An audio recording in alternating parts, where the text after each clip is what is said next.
नमस्कार, प्रणाम साथियों। स्वागत है आप सबका दीक्षा एकेडमी के यूट्यूब चैनल पे। कैसे हैं आप लोग? आशा करते हैं आप सब अच्छे होंगे।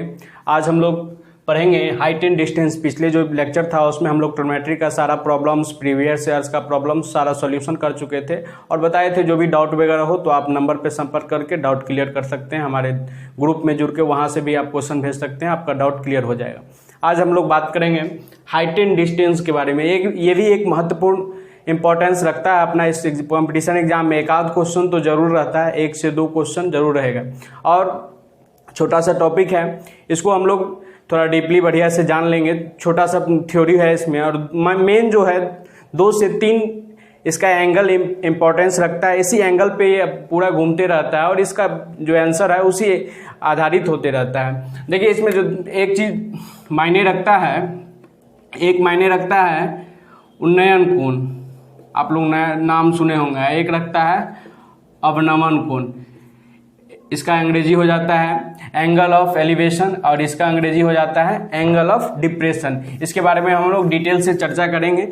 कौन कब कैसे बनता है इसके बारे में हम लोग अभी पढ़ेंगे। चलिए सबसे पहले देखते हैं, आप इस राइट एंगल ट्रायंगल को, ये 90 डिग्री, तो स्वाभाविक सी बात है त्रिभुज का तीनों कोणों का जो योग होता है वो कितना होता है? 180 होता है। 180 होता है तो ये 90 हो गया, तो ये दोनों मिलकर 90 होना ही चाहिए।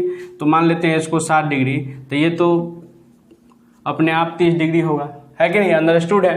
तो आप कहिएगा सर हाइट एंड डिस्टेंस में क्या क्या यूज पड़ता है? तो यूज इसमें मेन चीज 2 पड़ता है। इस कभी आपको हाइट बता देगा तो कहेगा डिस्टेंस इसका मेजर कीजिए, कभी डिस्टेंस बता देगा तो कभी कहेगा हाइट मेजर कीजिए। कभी आपको बताएगा जो हम टावर पे चढ़े हैं, मीनार पे चढ़े हैं, वहाँ से हम कोई वस्तु को देख रहे हैं तो उस वस्तु की दूरी क्या होगी उसकी, और कभी कहेगा नीचे से हम देख रहे हैं उस टावर को तो उसके बीच की दूरी क्या होगी। जो हम जनरली आप याद कीजिए, जब ट्रिग्नोमेट्री का फर्स्ट लेक्चर हम शुरुआत किए थे तो उसमें बताए थे जो इसमें बहुत सारा ऐसा यूज है ट्रिग्नोमेट्री का जो हम लोग, आप अगर इंजीनियरिंग कॉलेज में जाते हैं तो वहाँ अगर पढ़ाई करके आप इंजीनियर बनते हैं तो आपको बहुत सारा यूज हाइट एंड डिस्टेंस का दिखने वाला है। पुल बनता है, पुलिया बनता है, टावर को मापने के लिए, किसी छत से कोई वस्तु नीचे है उसको आप जहाँ फीता वगैरह का यूज नहीं कर सकते हैं वहाँ ट्रिग्नोमेट्री का यूज करके आसानी से आपको उसका डिस्टेंस पता चल जाएगा, हाइट पता चल जाएगा। तो हम लोग इसमें मोर डिटेल्स पढ़ते हैं। चलिए देखिए, तो आप कहिएगा सर राइट एंगल ट्रायंगल ही क्यों? तो ठीक है, आप राइट एंगल ट्रायंगल मत लीजिए, आप कोई त्रिभुज बनाइए, इसको ये ट्रायंगल ही लीजिए, जनरल ABC मान लेते हैं। लेकिन इसमें अगर आपको कहेगा हाइट मापने के लिए, हाइट मेजर करने के लिए, तो सबसे पहले आपको कभी कहीं ना कहीं डिफाइन करना ही होगा। हाइट मापने के लिए मतलब हमको राइट एंगल ट्रायंगल ड्रॉ करना ही होगा। तो इसीलिए हम लोग अमूमन जनरली यूज करते हैं राइट एंगल ट्रायंगल का। आप कोई भी ट्रायंगल दे दीजिए, उसमें आपको राइट एंगल ट्रायंगल निकालना ही होगा, तब जाके फाइंड होगा अगला इसका वैल्यू। तो इसको भी मिटाते हैं और देखते हैं। जैसे आपको बता चुके हैं ये सब मीनार में यूज, मीनार का बताएगा, मीनार पे चढ़े हुए हैं तो क्या इसका वैल्यू होगा, छत पे चढ़े हुए हैं तो कोई वस्तु देखेंगे तो कैसे निकालेंगे। तो इन चीजों का तो सबसे पहले हम लोग पढ़ेंगे उन्नयन कोण।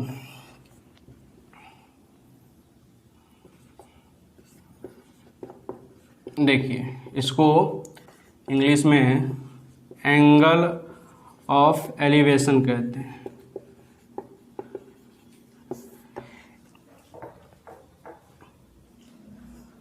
जब कोई वस्तु, अगर नीचे से कोई वस्तु रखा हुआ है और ऊपर की ओर देख रहा है, तो मतलब देखिए जैसे कि हम यहाँ से वो बल्ब देख रहे हैं, बल्ब लगा हुआ है तो एक बल्ब के लिए एक तो यहाँ से में हमारा डिस्टेंस जाएगा और यहाँ से कोई हाइट जाएगा, तो इस दोनों बीच का जो एंगल होता है उसको क्या कहते हैं? उन्नयन कोण कहते हैं। और अवनमन कोण किसको कहते हैं? देख लीजिए, सीधा सीधी भाषा है। अवनमन कोण इसको कहते हैं एंगल ऑफ डिप्रेशन।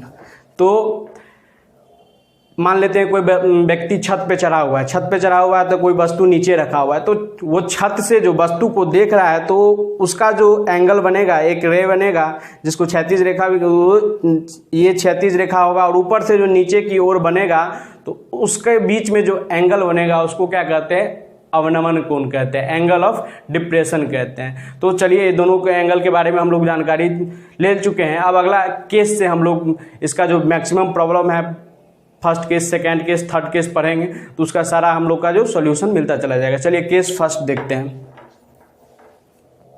देखिए तो हम लोग केस फर्स्ट स्टार्ट करने से पहले देखिए एक चीज आपको बताना चाहते हैं, उन्नयन कोण और अवनमन कोण दोनों में कोई खास अंतर नहीं होता है। वैल्यू इसका अगर आप सवाल सॉल्व करेंगे, क्वेश्चन सॉल्व करेंगे तो आपको कोई ज़्यादा अंतर नहीं होगा, दोनों बराबर ही होता है। आप हमको एक एग्जांपल से समझा देते हैं, प्रूव कर देते हैं। देखिए इसको तिर्यक रेखा बोलते हैं, और आप जानते होंगे ये कोण का वैल्यू अगर मान लेते हैं 120 है तो इस कोण का वैल्यू भी क्या होगा, 120 भी होगा।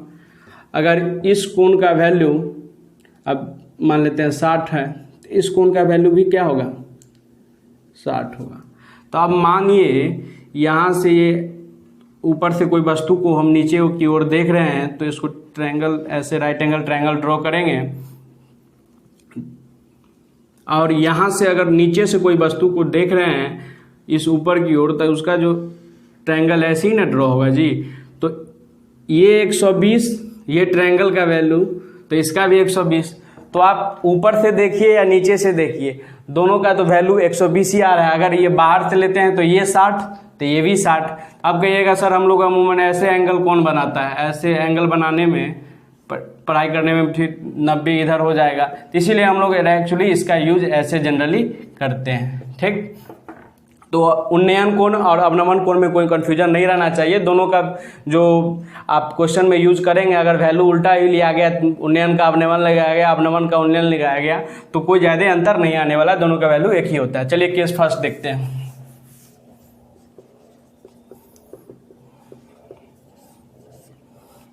देखिए एक राइट एंगल ट्रायंगल है जिसका वैल्यू इस 90 आप सब जानते हैं, तो इसको 45 लेते हैं। चलिए तो ये 45 ले लिए तो ये कितना हो जाएगा, ये भी 45 ही होगा।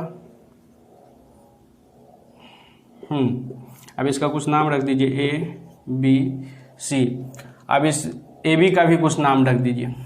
तो सी के ठीक सामने वाला को रख के सी, इसका बी के सामने वाला को बी, ए के सामने वाला को ए, और बी के सी के सामने वाला को सी।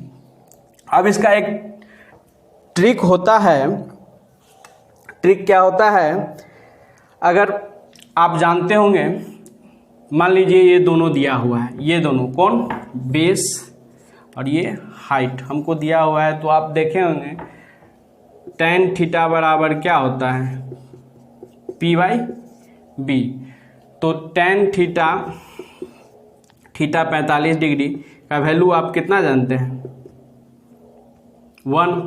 तो P/B का मतलब 1/1 भी लिख सकते हैं। तो ये 1 हो गया आपका, ये 1 हो गया। तो इसको निकालने के लिए आप आसान तरीका से जानते हैं, P² जोड़ B² HS बराबर निकालने के लिए, तो ये हो जाएगा √1 का स्क्वायर जोड़ 1 का स्क्वायर बराबर √2। तो इसका वैल्यू √2। अब देखिए मजे की बात क्या है, इसको रेशियो में हम लोग तोड़ लेते हैं। तो A/B और C 1:1 और ये C का वैल्यू 2। इसको क्या स्मॉल में ले लीजिए, ठीक। इसको फ्रेश से, और इस पे देखिए कितना क्वेश्चन आएगा। अगर आपको सीधा सीधा 45 डिग्री का निकालना हो तो आप घुमाना नहीं है, बस आप फिगर ड्रॉ कीजिएगा। मान लेते हैं इसका हाइट हमको दिया हुआ है, हाइट कितना दिया हुआ है, 15 सेंटीमीटर दिया हुआ है। तो पूछ रहा है डिस्टेंस कितना होगा। आप गौर से देखिए इस बात को, 15 मीटर। ए बी बराबर हमको क्या दिया हुआ है, 15 सेंटीमीटर मान लेते हैं, सेंटीमीटर दिया हुआ है। तो पूछ रहा है BC बराबर इसका डिस्टेंस क्या होगा। तो सीधा सीधी बात है, 1 के बराबर में ए दिया, सी दिया, ए दिया हुआ है कितना 15, तो ये भी 1:1 के बराबर 15 दिया हुआ है इसमें, तो ये भी 15। अब इसका हम लोग क्या निकालेंगे, ये क्या हो जाएगा 15√2, तो इसका डिस्टेंस कितना, तो सॉरी हाइट कितना हो जाएगा 15√2, सी जो हो जाएगा। ये केस अब मान लेते हैं, इसी केस में ए मान लेते हैं इसको, और बी मान लीजिए अगला। देखिए ये आपको दिया रहेगा, मान लेते हैं 20 सेंटीमीटर, तो 20 सेंटीमीटर ये दिया हुआ है, तो इसको निकालने के लिए आप सबसे पहले अगर ये पूछे तो ये दोनों निकालने के लिए आप यूज़ कर लीजिए फिर से tan लगा के, तो उसको निकाल लेते हैं। अगले में देखते हैं, इसको नोट कीजिए। देखिए AC बराबर 20 हम बता रहे थे, तो √2 बराबर क्या हो जाएगा, ये √2 था ना, रेशियो यहाँ लिख लीजिए फिर से 1:1/√2, ठीक। तो √2 बराबर क्या हो जाएगा यहाँ, तो 20 सेंटीमीटर, तो 1 रेशियो बराबर क्या हो जाएगा 2√2, तो कट के हो जाएगा 10, तो ये 10√2 हो जाएगा। तो अब 2 बराबर इसका वैल्यू पुट कर दीजिए सीधा यहाँ 20/√2 को रेशनलाइज कर दीजिए, √2 से √2,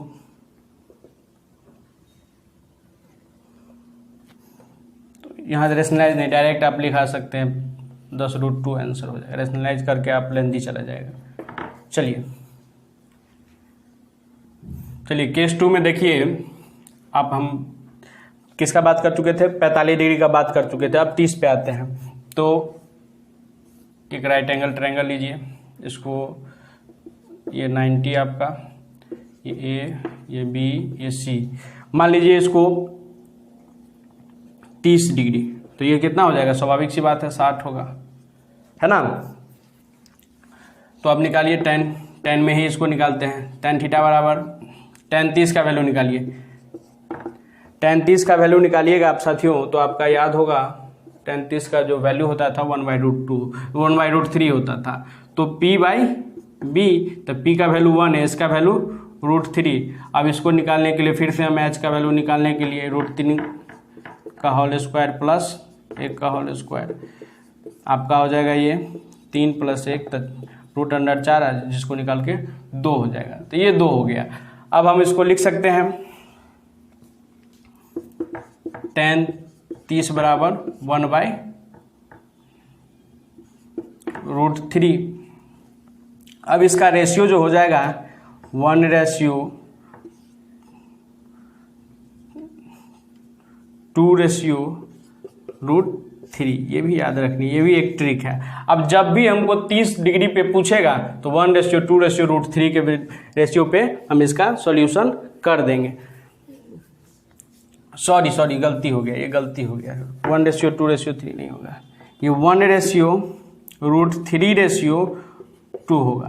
तो ये कितना, 1 का वैल्यू कितना, 1 वाला 30 डिग्री और √3 वाला 60 डिग्री का, और ये 90 ये और 60 ये।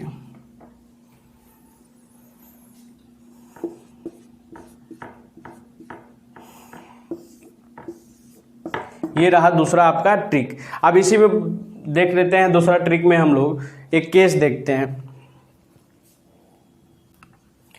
कोई बैलून यहां से उड़ा रहा है, तो उसका जो लंबाई दिया हुआ है, हाइट दिया हुआ है, वो 50 सेंटीमीटर। इसी में देख लेते हैं, इसी में 50 सेंटीमीटर दिया हुआ है। तो हमको पूछ रहा है AC बराबर कितना दिया हुआ है, 50 सेंटीमीटर। तो पूछ क्या रहा है, तो AC का √2 इक्वल टू कितना हो जाएगा, सॉरी 2 इक्वल टू कितना हो जाएगा 50/2, 1 का निकालेंगे तो 50/2, तो 25 सेंटीमीटर आंसर। तो इसी तरीक़ा से सीधा हम लोग आंसर फाइंड करते रहेंगे। अब आते हैं हम लोग अगला क्वेश्चन का जो वीडियो होगा वो सिर्फ और सिर्फ क्वेश्चन का होगा। इसमें बहुत सारे क्वेश्चन कराना है और मैक्सिमम जो आपका कॉन्सेप्ट क्लियर होगा वो क्वेश्चन से ही होगा। तो ठीक है साथियों, इसको बढ़िया से देख लीजिएगा। मेन इसमें बचा क्या, उन्नयन कोण, अवनमन कोण और दो जो ट्रिक है, 30 का वैल्यू कैसे देगा तो उसे हम कैसे निकालेंगे, और 45 का वैल्यू देंगे तो कैसे निकालेंगे। उसका जो 45 वाला था 1/√2 और इसका जो है 1:3:2, ये दो याद रखना है। इसी दो पे क्वेश्चन आपका मेन सॉल्व होगा और बाकी जो प्रोसेस है अगले जो क्वेश्चन का जो वीडियो होगा वो प्रोसेस से भी बनाएंगे और ट्रिक से भी आपको बतलाने की हम कोशिश करेंगे। बस इसको क्या करना है, बढ़िया से एक बार आप देख लीजिएगा अगला जो वीडियो होगा क्वेश्चन का, और इस चैनल को थोड़ा सब्सक्राइब कर दीजिए। ऐसे इतना सब्सक्राइबर से मन नहीं लग रहा है, थोड़ा सब्सक्राइब कीजिए और इसी तरीक़े से हमारे साथ बने रहिए। हम लोग अब अगला क्वेश्चन जो मैक्सिमम हम डालने का कोशिश करेंगे प्रीवियस ईयर जो सॉल्यूशन होगा उसको भी। बहुत बहुत धन्यवाद, शुभकामना।